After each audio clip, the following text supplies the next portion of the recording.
What's up, guys? Welcome back to the Boyz Podcast. I forgot what episode it is, but this is the Super Bowl edition, so we don't need episode numbers. It's 20-something. Yeah, the day of the Super Bowl, we're bringing you a podcast because we're both off, and, you know, that's how things roll around here. We don't plan things. No. Because they usually don't ever work out. What's the point of planning something when it's not going to work out anyway? Exactly. Before we get into the big game, there have been a couple news stories since we last recorded a podcast. The biggest one, including the trade of former number one overall pick Matthew Stafford to the Los Angeles Rams for a haul. Including a former number one overall pick. Yeah, so the Rams acquire Matthew Stafford in exchange for Jared Goff, a 2021 third-round pick from this upcoming draft, and 2 first-round picks in 2022 and 2023. And what we have been talking about here is how this trade has messed up everyone else trying to trade for a quarterback this offseason. And the thing is that the Rams had to trade all of that just to compensate for how bad Jared Goff's contract is. Yeah, it's terrible. I'm not sure the exact numbers, but it's bad. I think he's scheduled to make like $30-some-odd million. Right off the top of my head without looking. Hold on, I'll look real fast. And going into Detroit, they obviously have a lot of issues. New head coach, new GM, but that's nothing new. That's absolutely nothing new. I did see on that note that they have met with Calvin Johnson. That's good. Oh yeah. There's a lot of Lions news here in the first couple minutes. There's a lot of Lions news. Jared Goff scheduled to make. Well, I mean, it's not great, but it's $25.3 million. So that's not terrible. I mean, he's still making less than like Jimmy Garoppolo. To be fair, in relation, Kirk Cousins is making $40 million this upcoming season, and they're basically the same quarterback. Sorry, Jordan. Oh, Jordan. You know, nobody ever talks about how big of a dumpster fire the Vikings are. Yeah, I kind of leave that for Jordan to talk about. Yeah. But yeah, obviously the Lions have I guess you would call a Hall of Fame elect. Yeah. In former wide receiver Calvin Johnson was one of the few that was announced to the 2021 class last night. Stacked. Absolutely stacked class. Oh, class is stacked. I personally was shocked he got in first ballot, but at the same time, I'm not. Yeah, I remember saying on the podcast probably a month or so ago that I would be surprised if he got in. Not that he didn't deserve to be a Hall of Famer. Is he better than Terrell Owens, who waited 2 years? See, that's the whole issue. It's like, T.O. should have been a first ballot. The only reason T.O. wasn't first ballot is because he likes to run his mouth. Yeah. So, good on Detroit for talking to Calvin Johnson. Pay him his money. Yeah. And get him back in the good graces, because now with Matthew Stafford gone, this is 3 careers you have wasted, Detroit. 3. The thing is that with Calvin Johnson, he could probably still play today and be better than most of the receivers in the league. Oh, 100%. 100%. I mean, let's see. He retired in, 2014 at 29? I mean, he's not even that old. No, he's only, 36? Yeah, something around there. I mean, he could still play. T.O. played and Chad Ochocinco played until they were, 40? Yeah, so I don't think he would ever come back, but, I don't either. I mean, he's not coming back now, obviously. Has a Hall of Famer ever came back and played football after being elected to the Hall of Fame? Don't think so. Is that a thing? Can they do that? Other members of the Hall of Fame class before we go back into some more Lions news, because they were in the news this week. Yeah. Peyton Manning, obviously. Nobody deserved it more, I would imagine, at this point in time. Had Charles Woodson, Drew Pearson. Drew Pearson, the news of the day. We all knew that Woodson and Manning were getting in, and Calvin Johnson was a mystery. But Drew Pearson, the news of the day. This just came out via Adam Schefter. Carolina's offer to Detroit for Stafford was the 8th overall pick, a 5th-round pick this year, and quarterback Teddy Bridgewater. Y'all didn't come close to what the Rams offered. No. Y'all didn't come close. And we about had him, too, until the Rams offered him another first-rounder. The Rams were like, here, have our franchise. Which, honestly, I don't know. A lot of Panthers fans that I've talked to were not happy about offering a first-round pick for Matthew Stafford. But they're okay with offering 3 to go get Deshaun Watson. Yeah.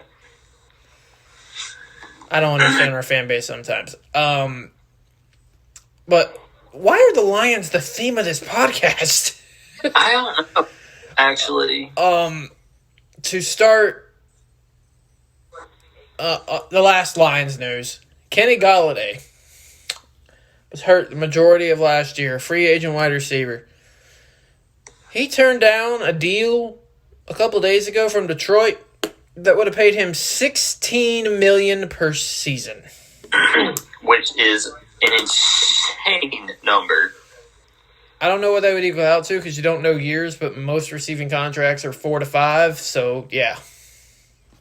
Let's see, probably 5 years, probably $85 million or something. And still not as bad as what the Cowboys gave Amari Cooper. Oh, God. The football team's going to have themselves a Kenny Galladay if they were willing to pay Amari Cooper almost $20 million a year.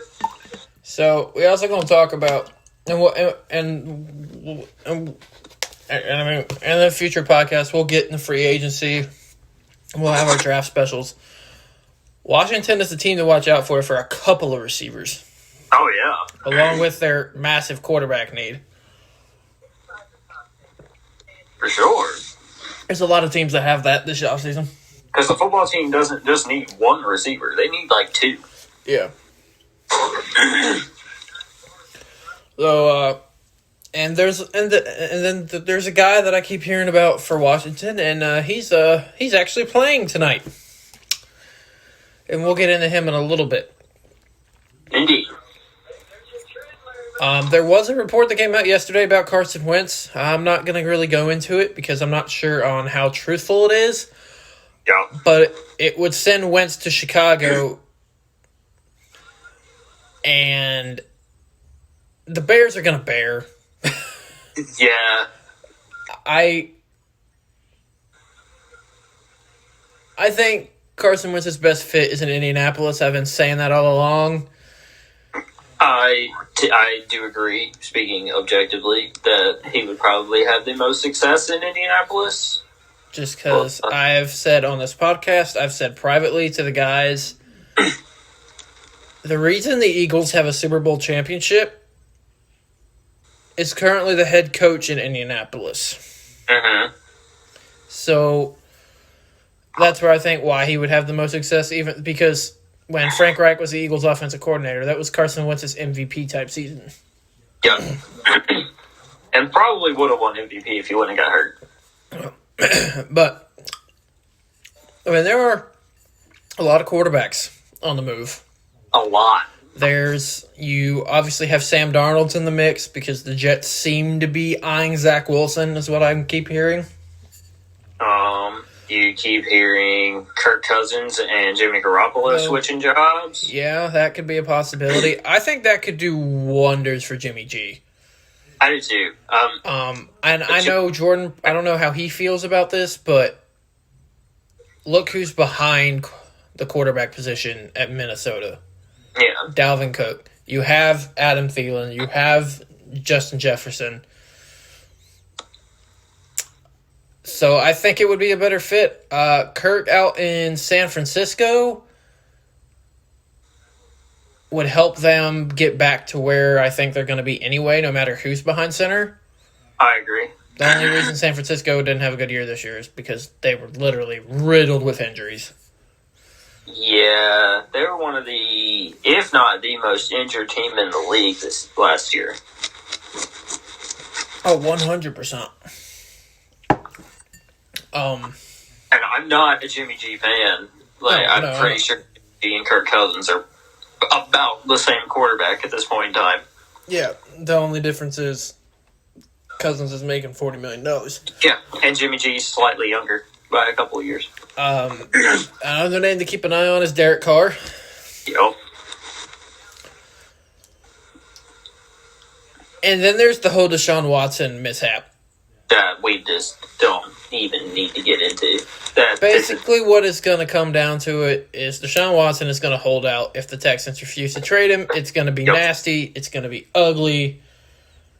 I wouldn't be shocked if the league probably has to get involved in this. Yeah. I feel like that's probably what the end result's going to be. Because it's bad. It's going to be bad. But we just wanted to touch on some of that news before we get to the game. So, Super Bowl 55 from Tampa Bay, Florida at Raymond James Stadium. It will be the AFC champions, the Kansas City Chiefs, against the team that plays in that stadium, the Tampa Bay Buccaneers. Rigged. Wait, what? No. I just saw something via Adam Schefter that the Lions' initial trade request for Matthew Stafford was Aaron Donald. The Rams said, nah. That doesn't even make sense. Oh my... What? I guess you got to try. I guess it doesn't hurt to try. That's obviously why the Rams went and tried to get Aaron Rodgers. And Green Bay shut that down, but wow. I guess you got to try. Yeah, I mean, it doesn't hurt to try, right? No. Yeah, back to the Super Bowl. The 14-2 Chiefs and the 11-5 Tampa Bay Buccaneers. Let's be honest. The Chiefs were expected to be here. They were. Everybody expected them to be here. While the Chiefs did have some opt-outs, I don't really count them as a two-loss team because that second loss really don't matter. No. They weren't playing anybody. Their only loss to me this year was the first game against the Las Vegas Raiders. And I've said from the get-go, the Las Vegas Raiders are built to do one thing and one thing only, and that is beat the Kansas City Chiefs. Uh-huh. They're not really equipped to beat anybody else. As far for Tampa Bay, damn it, Jordan. As far as for Tampa Bay, I said at the beginning of the year that they weren't going to win the NFC South, and they didn't. But I thought they had a better chance of getting to this point than the Saints did because the Saints always choke in the playoffs. Yes. And it's crazy to me how Tampa Bay was a 7-9 team a year ago. They add Tom Brady, and now they're in the damn Super Bowl for the first time since 2002. So I guess my question is, how big of an impact culture-wise did Brady have on this team?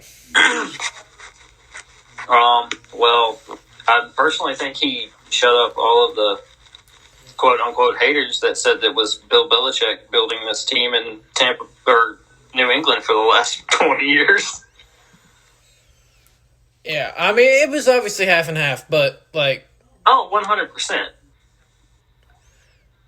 But... All the Tom Brady is a system guy. Tom Brady isn't going to succeed without Belichick. Yeah. That didn't last.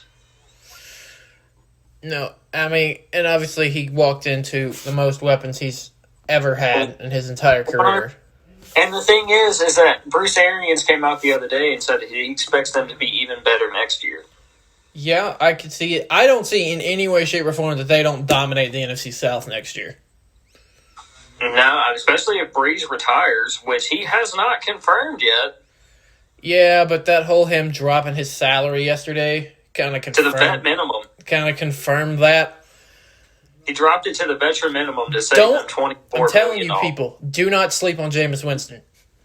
Oh, I agree, 100%. Do not sleep on Jameis Winston, because people are not going to tell me with a straight face that Taysom Hill is a better option at the quarterback position than Jameis Winston. The thing is that they got to re-sign both of them. Yeah, they do, and they got to restructure a bunch of deals too. But yeah, I mean, Tampa Bay.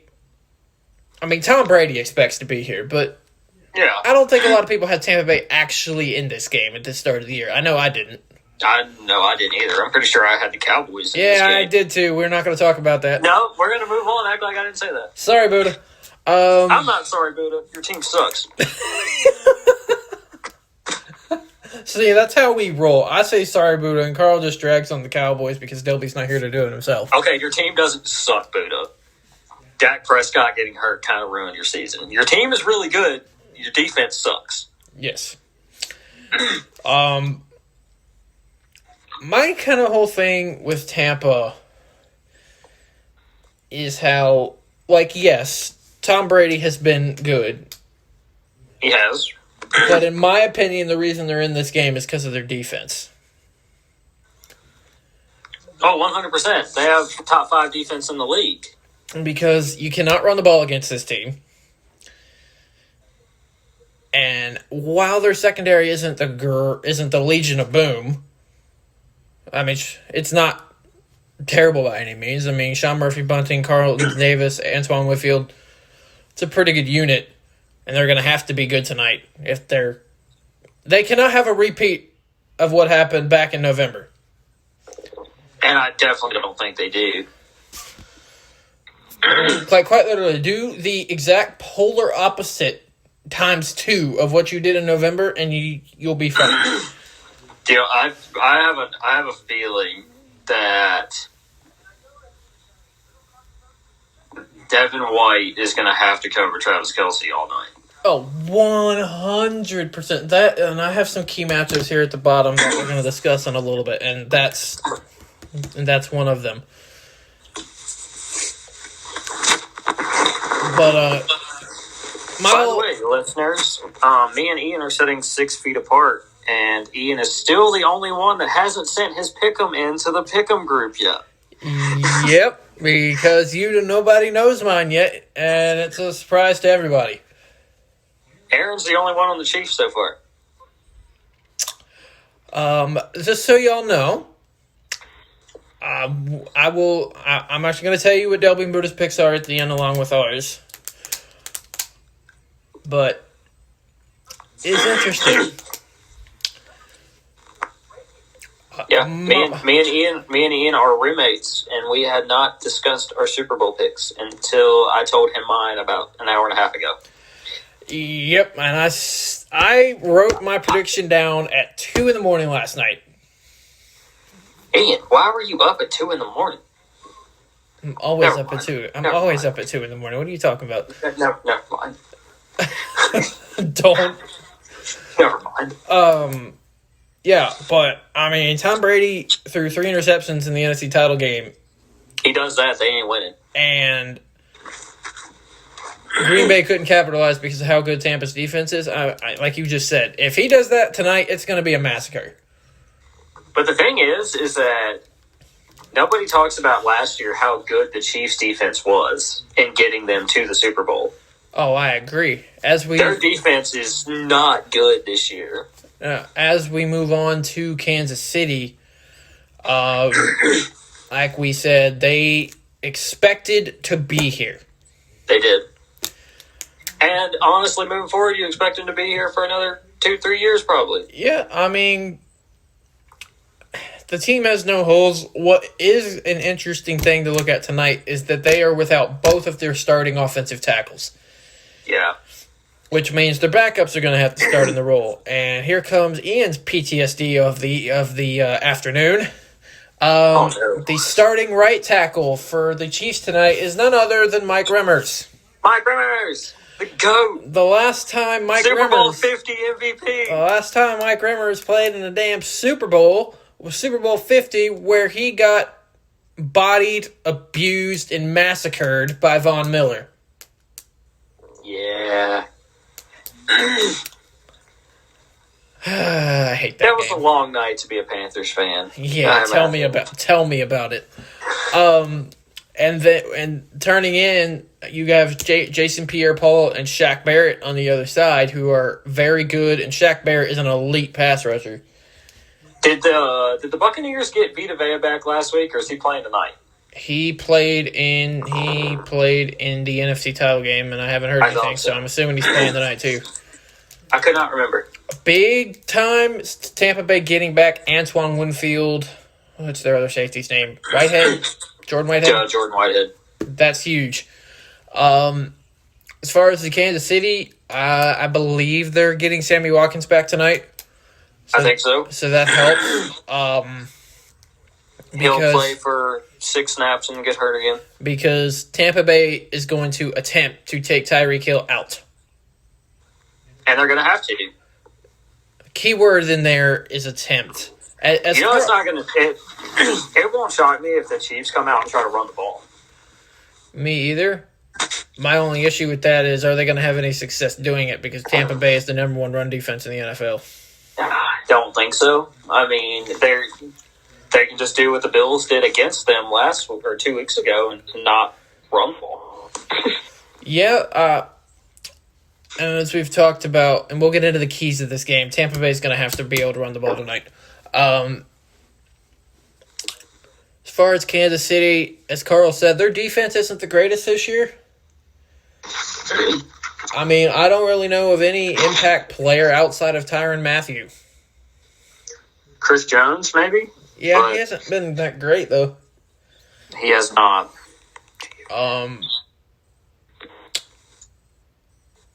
So I think that's also something to look forward to, is Tampa's weapons against this Chiefs secondary, because Tyrann Mathieu is Tyrann Mathieu, Rashad Breeland, Charvarius Ward, and L'Jarius Sneed.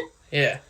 Against Chris Godwin, Mike Evans, Scotty Miller, or Scooty as we like to call him around here. Scooty! Who knows? And Gronk. So, and then there's Tampa's backfield. The Chiefs are pretty much middle of the pack in every defensive category this year. I mean, it's not terrible, but they're not where they were last year. They forced 16 interceptions and 13 forced fumbles this year. They were better against the run than they were the pass, but they didn't allow a lot of points this year. So, my whole thing with Kansas City is how much better they are than everybody else, but they never really blew anybody out. No. And it's not like they pulled starters this season at any point in time. They didn't need to, except for week 17. No, so let's just go down the path to when they got here. Tampa Bay, they went all the way through all 3 rounds of the NFC. I think the first time we've had a wild card in the Super Bowl since the Green Bay Packers in 2010. Yep. They defeated the Washington football team 31-23 in the wild card round. Taylor Heineke, the GOAT. Yeah. I cannot believe Jordan actually bought that shirt. I can. It's the greatest thing ever. Then they went on to defeat their rivals, the New Orleans Saints, in the divisional round 30-20 in a game that was not as close as that score looks. No. And then they defeated Aaron Rodgers and the Packers 31-26 2 weeks ago in the NFC Championship game. There was a call during the last couple minutes of that game we're not going to talk about here because it was a terrible call. Not good. As far as on the Kansas City side, they had the number 1 overall seed in the AFC, meaning they did not have to play in the wild card round. They defeated the Browns 22-17 in the divisional round. They defeated who? The Cleveland Browns. That's not right. That's the Cleveland Browns. That's a typo. Who were a dumb play and a bad call away from us having a Cleveland and Buffalo AFC title game. Legitimately in that game. All game. They played them way better than the Buffalo Bills did in the AFC title game. Chiefs defeated Buffalo 38-24 in a game that was nowhere near that close either. Shout out Buddha for seeing this coming. Oh my God. He said it for weeks. Bills are going to choke. Bills are going to choke. Bills are going to choke. Bills are overrated. Josh Allen's overrated.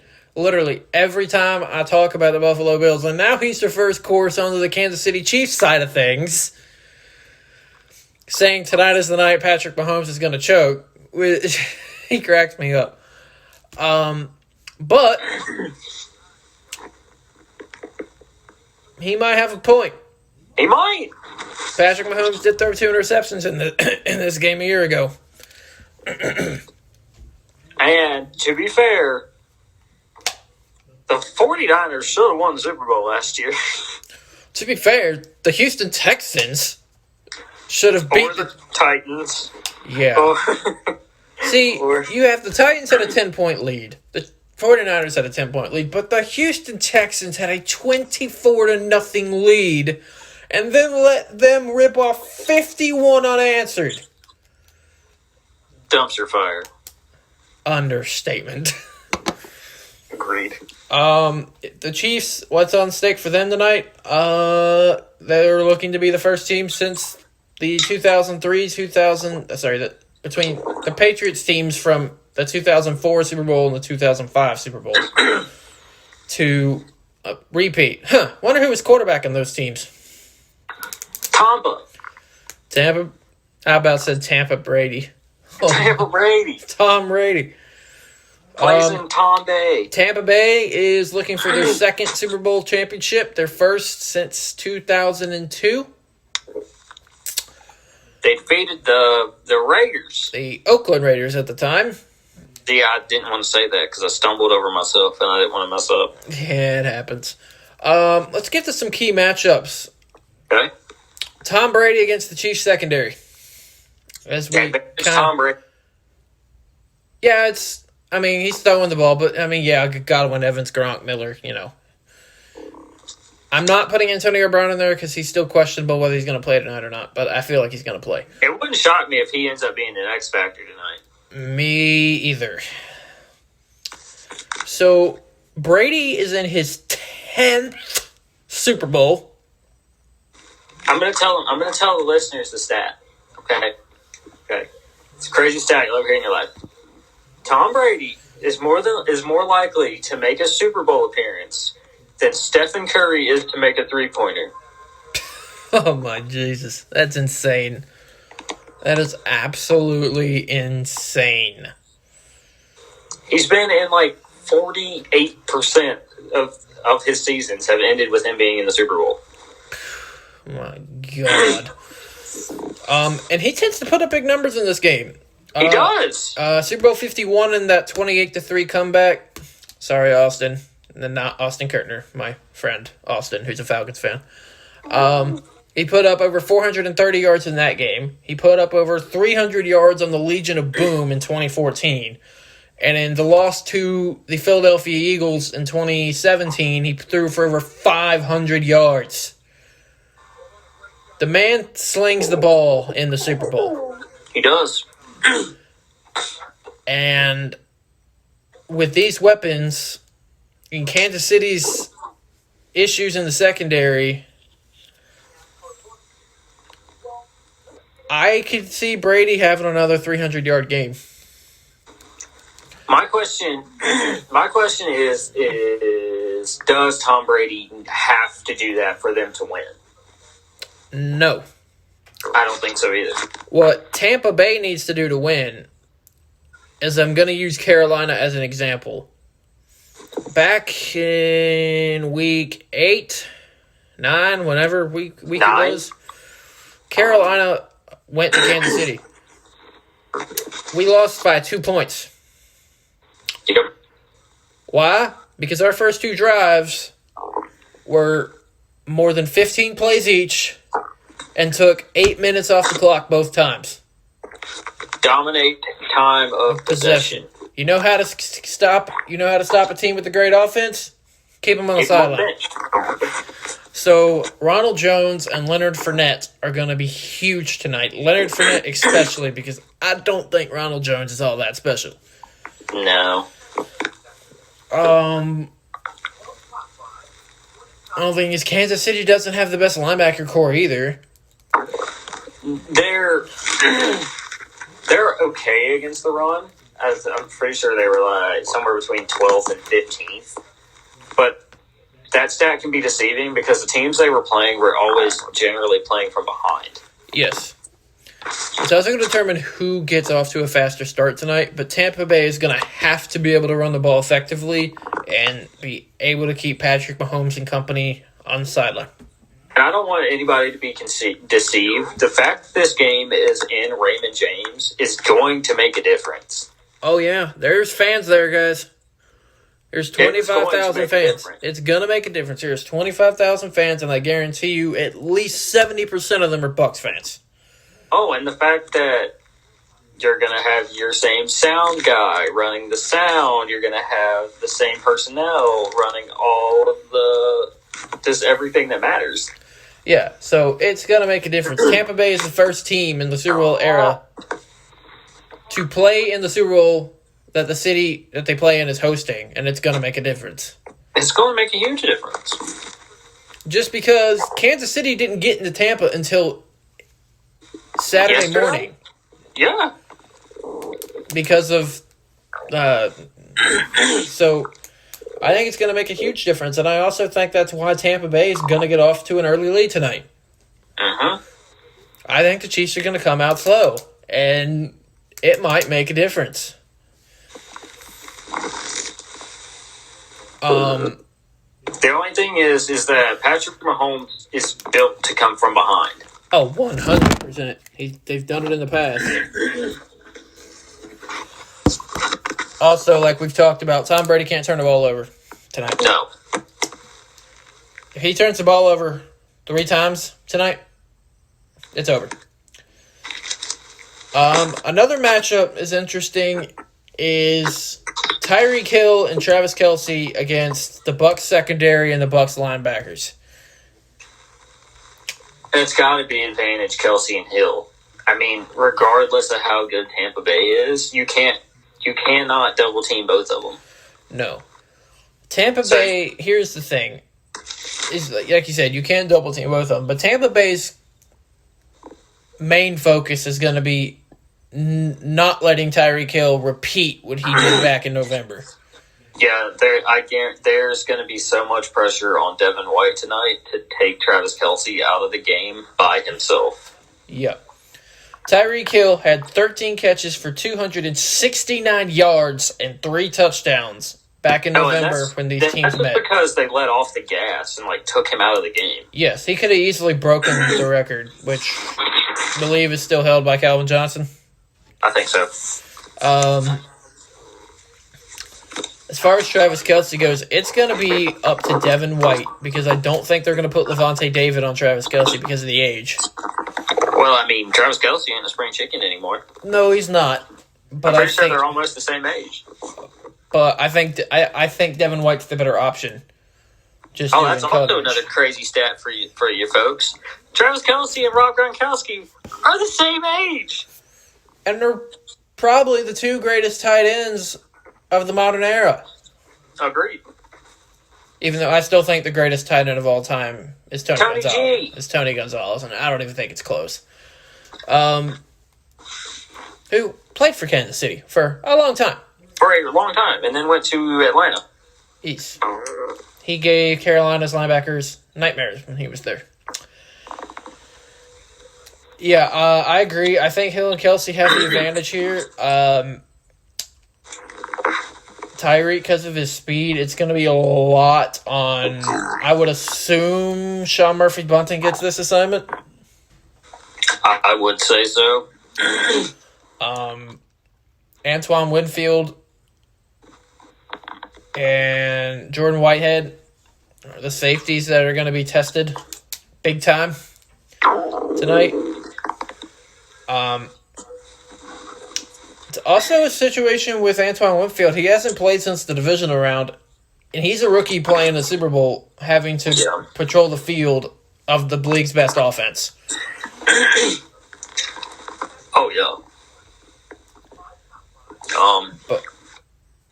But if they get Sammy Watkins back and they have Mecole Hardman, it's no wonder that they're hard to stop. I mean... And that's not even taking into effect Clyde Edwards-Helaire yet. No. I do think Kansas City's going to have trouble trying to run the ball tonight just because not only Tampa's run defense, but because they're missing so much up front. But Clyde Edwards-Helaire in the pass game out of the backfield, something to keep an eye on.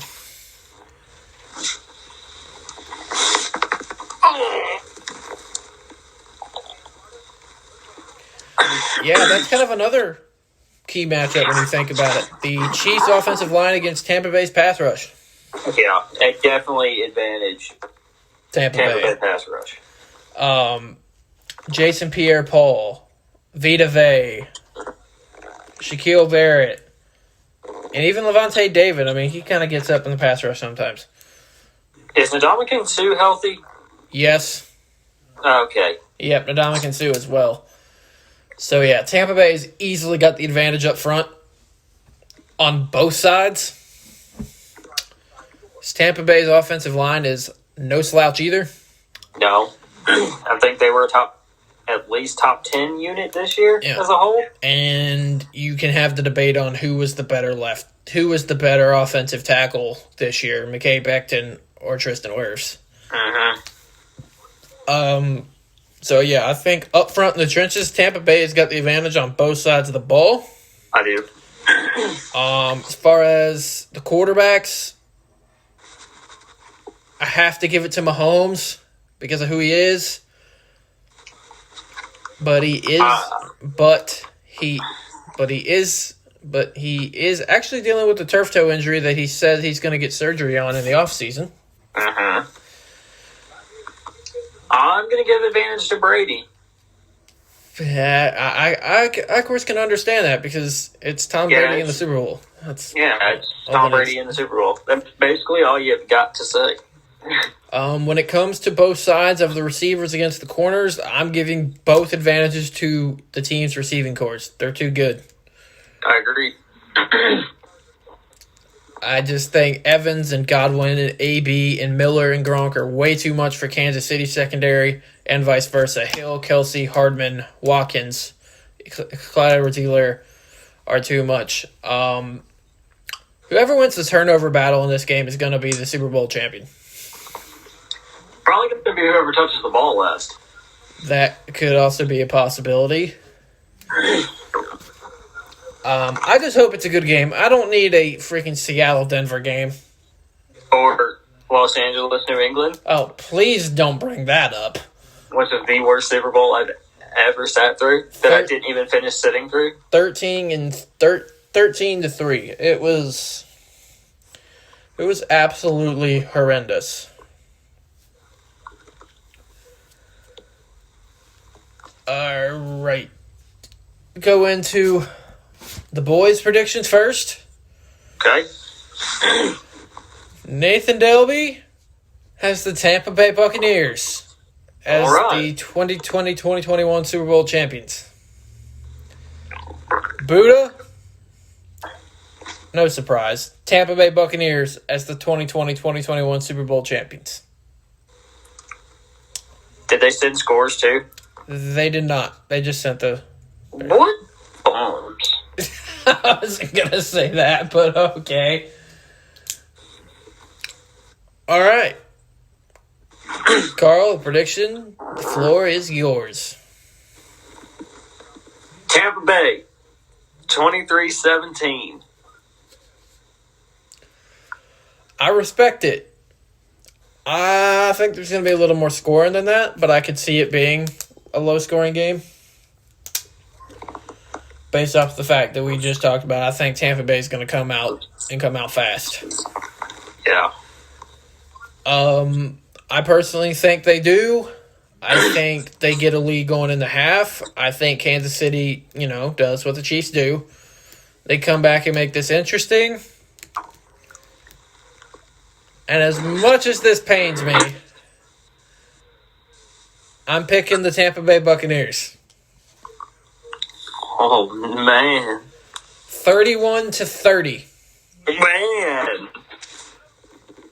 Oh, we didn't discuss the fact that it's supposed to rain all day in Tampa Bay. Yeah. And why 31-30? Harrison Butker misses an extra point. Oh, that's painful. Because Harrison Butker has been known to shank some extra points. Looking like me playing Madden. Looking like everybody playing Madden on Madden. What are you talking about? Everybody misses extra points.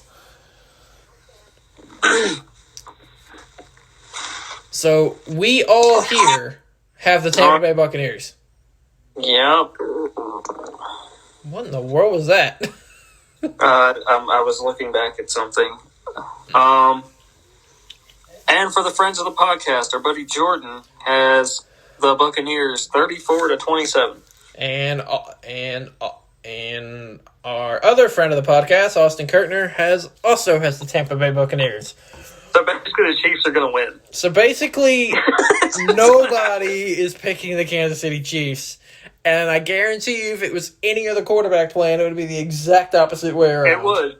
Like, if Aaron Rodgers is in this game, we're all picking the Chiefs. That's just how it is. It's the Tom Brady effect. So if Brady wins this game, he will win his 7th Super Bowl in 10 tries. Oh, yeah. Let's also get to the fact that there is no GOAT debate. No. There's anybody that thinks there's a better quarterback that's ever played NFL football should never watch NFL football again. Like, I mean, you know, and obviously you're going to have the biased people, but... I'm a Colts fan. I literally cannot with some of the people that say Peyton Manning. Here's the thing about Peyton. He's the best regular season quarterback that's ever played. Agreed. But in the playoffs, that man was ass. Not good. Not good. I don't get it. I mean, he got dominated by New England more times than I can count. Yes. Except for 2006. Woo! Well, I mean, let's be real. In 2009, the Colts were playing the Mark Sanchez-led Jets in the AFC Championship game. Hey, don't disrespect Butt Fumble. I ain't disrespecting Butt Fumble. I'm just saying. And basically we got every other beat by time... a better team in the Super Bowl. The Saints were the better team. Unfortunately. Still have to hear about the Saints talking about that Super Bowl. Like, they still act like it's relevant. Not relevant. I'm going to be real with you. I have a 3-year rule when it comes to Super Bowls. Like, if you've won it in the last 3 years, you can kind of flaunt it around. Oh, you know how I feel about this. Oh, you are much more stricter than I am. If it ain't happened this year, then it don't matter. So, I have a 3-year rule. And I have this 3-year rule because all I used to hear about between our other boys was Buddha arguing about how it we all know Buddha's got like a 28-year rule because the Cowboys haven't been relevant since he's been alive. Yeah. And he always used to give Dobie crap about talking about the Super Bowl. And I was like, so you mean to tell me if Dallas had won it in 2017, you wouldn't have been talking about it? And to be fair, Dobie doesn't even talk about the Eagles winning the Super Bowl that much. No. He talks about the current state of the team, which is trash. Ass. I will give it this. The Colts definitely have the best front office of any of the teams on this podcast. Yes. The Eagles is a dumpster fire. The Cowboys have been a dumpster fire for decades. Carolina has been a dumpster fire for years and years and years. Y'all, I honest to God think that y'all would be so much better if you just had a better GM. I mean, yeah. I mean, the Panthers did hire Scott Fitterer, but hopefully this is a reset for y'all's organization. But let's be real. The combination of Marty Herney and Dave Gettleman, it was not it. No. I do think Fitterer is going to be a good hire. And from what I have gotten into about that he wants to be in on every deal. Mm-hmm. We talked about earlier what they offer for Matthew Stafford. They've been linked to Deshaun Watson. They've been linked to Carson Wentz. Wouldn't shock me to see them make a play at Derek Carr. They better not make a play at Jimmy Garoppolo, I swear. What about Cam Newton? How would you feel, Ian, if they bring Cam Newton back?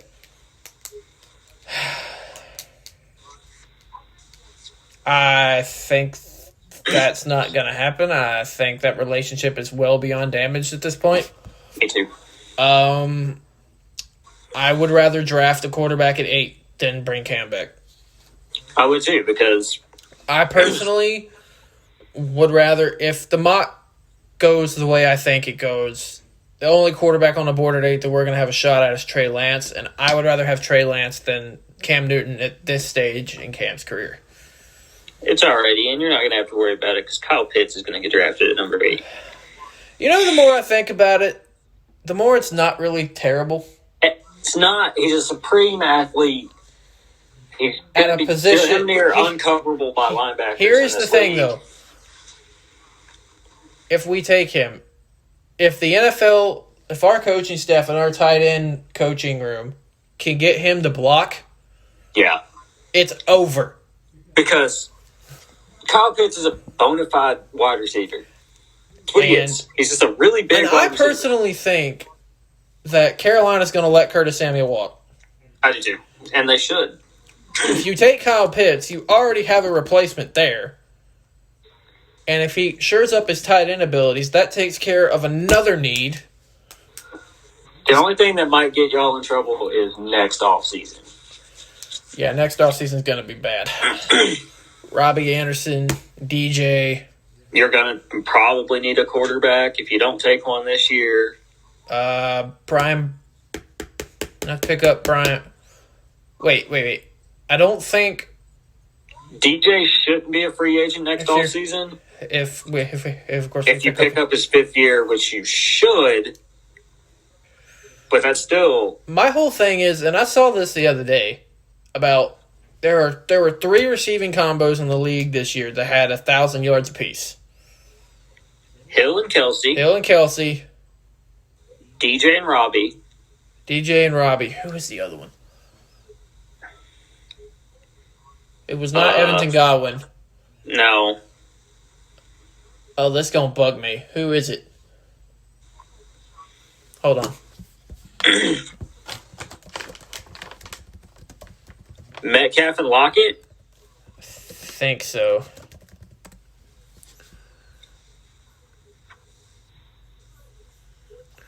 I believe it's Metcalf and Lockett. Because it's not Julio and Calvin, because Julio didn't have that many yards. Yeah, because he was hurt all year.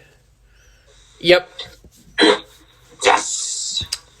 So it was DK and Tyler Lockett, Hill and Kelsey, and Robbie and DJ. Something's out of place here. You got Mahomes and Russell Wilson on 2 of those 3. And Teddy Bridgewater on the other 3.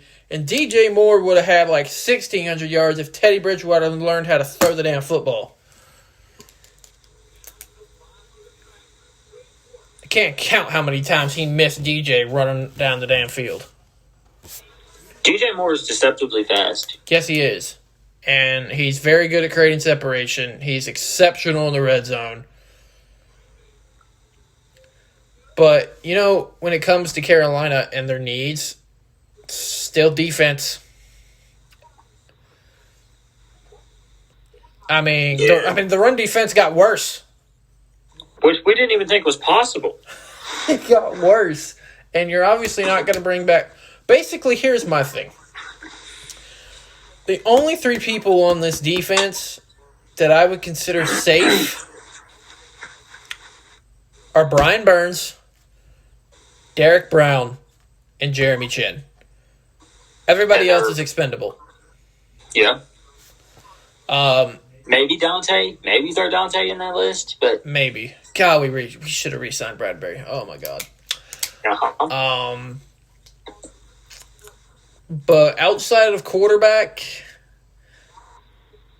our biggest, I wouldn't really consider quarterback a need. It's an upgrade need, but not like a need like, oh my God, you need one like Jacksonville or the other teams. They gotta fix this offensive line. Offensive line, corner, tight end, safety, depending on where you're playing Jeremy Chin. I think they're gonna move him down to right outside, outside linebacker. Because I think you could have Chin, you could have Jermaine Carter Jr. if you decide to stick with him at the middle linebacker position, because Tahir Whitehead ain't it. And Chin. So Chin, Thompson, and Jermaine Carter Jr. Oh, Shaq Thompson's overpaid, but we're not going to get into that.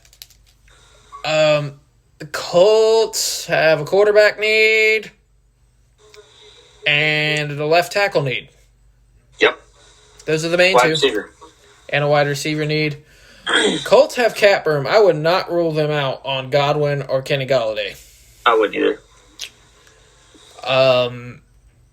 But we'll do something Colt-wise and we'll re-sign T.Y. Hilton. Probably. I would not rule them out on Curtis Samuel either. Even though I think Curtis Samuel is going to Washington, personally. But yeah, free agency this year is going to be nuts. I agree. The trade market is going to be insane. I think you're going to see more first-round day one trades for the draft in April than you've seen in recent years. Because I don't see the Dolphins staying at 3. No. Not when they don't really have a top need there. Taking a wide receiver at 3 is insane to me. Yeah. The top that I could see a receiver going off the board is Philly at 6. Yeah. Maybe Detroit at 7, depending on the core. Since they've got Jared Goff, they're going to roll with Goff for a year. Yeah, they're not going to take a quarterback. So you've got the top 3 receivers in the class, Chase Smith and Waddle. I think Philly because I think not only are the Detroit Lions losing Kenny Golladay, they're also losing Marvin Jones. Yeah. So they've got to take a receiver. But the Dolphins, whoever the Dolphins trade with, if they trade, is trading up to get a quarterback. Because I think Lawrence is off the board first, followed by Zach Wilson. And then it's going to be who wants Justin Fields. Carolina. Is it going to be Carolina trading up from 8 to 3, which is probably the most likely option of any team? 49ers. The 49ers would have to give up a little more than we would. Also depends what they do with the Kirk Cousins thing that's being thrown around. Would anybody be shocked if the Vikings tried to move up for a quarterback? No. No, but 14? Like, the teams that definitely need quarterbacks are Jacksonville, Chicago, Washington, New England. And then there are teams that need futures at the position. Carolina, Atlanta, San Francisco, Minnesota. Indianapolis, Pittsburgh, New Orleans. That's something people don't understand. There's a difference between, you really need one right now, or you're screwed, or you can get one and develop them. That's what people don't seem to understand about the quarterback position to me. I have a feeling that Jacoby Brissett's going to be the starting quarterback for the Colts next year. Oh, I do too. I'm getting that feeling. I think if Carson Wentz does not get traded to Indianapolis, Jacoby Brissett's getting re-signed, and he'll be the starter. Yeah. Because Jacob Eason's not ready. from everything that I've seen reported, he's just not ready. No. And I don't think you should draft another quarterback that's not in the first round and give up on Jacob Eason. Exactly. But he wasn't even active last season. No, I just don't think he's ready yet. So, basically, to me, the only thing that's for sure in this draft is Trevor Lawrence going at 1 overall to Jacksonville. Agreed. Everything else is who knows. It's going to be a crazy night in late April. Yeah. But as far as tonight goes, like, we all have Tampa Bay, which, as Carl said, meaning that Kansas City is going to win this game. Kansas City's going to win. All I'm hoping for is a great game, no severe injuries. Like I told him, it's the last game of NFL football until September because we don't count preseason, even though I don't think there's going to be one anyway. So all I'm hoping for, great game, no injuries, no controversial calls, please. Please. No controversial calls. 'Cause I do not want to have to hear about that all damn offseason. You know, I can't wait for What's that? the piss break I'm going to get during the halftime show because the weekend sucks. You say the piss break? Yeah, that's kind of the theme about the halftime shows. I literally could care less. I don't care. Like, I really... The weekend hasn't been relevant. If this was like 2 years ago, sure, but... Yeah. By the way, if you're listening in the state of Virginia, sports betting is legal now. Go make money. Yeah. Before we go off, I do want to touch across the NFL honors last night. Aaron Rodgers won MVP. Are we surprised by this? No. No. Offensive Rookie of the Year was Justin Herbert. Are we surprised by this? No. Unless you're a Vikings fan. And at least Jordan knows. Yeah. Like, don't get me wrong, Justin Jefferson was excellent. But Herbert broke multiple rookie records, had multiple 300-yard passing games, and I'm not just saying this because I'm an Oregon fan. I'm just... Quack, quack, quack. Quack, quack. I'm just saying that quarterbacks are going to win that award over a damn wide receiver. It's just plain as day. Defensive Player of the Year is where the controversy comes in. Yeah. Between a lot of people. It went to Aaron Donald, where, like, everybody and their brother, apparently, with T.J. Watt. And, yes, J.J. Watt, that means you too. Literally. Because he went off on social media last night. Should T.J. Watt have won the award? Yeah. Probably. But as Carl has said multiple times, Aaron Donald is going to win that award until he retires when he doesn't want to win it anymore. Exactly. He's too good. He's the best player in the NFL. I would agree. I 100% agree Aaron Donald is the best player in the National Football League. Defensive Rookie of the Year was Chase Young. No arguments, even As for expected, me. The gap, the vote gap was a little bit more substantial than I thought it was going to be because Jeremy Chin had a hell of a year. Yes, he did. It's also the fact that Carolina needs to put him out of position and stick with it. Agreed. Interesting thing about the Defensive Rookie of the Year voting. Chris Mortensen split his vote between Chase Young and Jeremy Chin. Which I respect. Yeah. Derrick Henry? Derrick Henry won Offensive Player of the Year. Deserved 2,000-yard rushing season. He deserved it. Yeah. Comeback Player of the Year, Alex Smith. What we really need to talk about is the fact that it wasn't unanimous. Somebody's an asshole. Like, that is a joke. Guarantee it's a Pittsburgh beat writer, too. Yeah, because that one vote was for Ben Roethlisberger. Like, yeah. All I know is that person who voted for Ben Roethlisberger better pray it doesn't come out who it was. Coach of the Year was Kevin Stefanski of the Cleveland Browns. I like it. Well deserved. And Assistant Coach of the Year was Brian DeBull, offensive coordinator for the Buffalo Bills. Yep. be a head coach probably next year. Yep. Well, season after next. Yeah. But, yeah, I mean, I think I also got to kind of applaud the NFL because during this COVID whole thing, they didn't have one game cancellation. And they actually got to tonight. Yeah. And I didn't think at one point they wouldn't get to tonight. No, I remember sometimes in like last July, June, we were discussing not having a football season at all. Yeah, so I applaud them for getting here. I think everybody is active tonight. Yeah, I don't think they have any COVID issues. I kind of know the Chiefs had 2.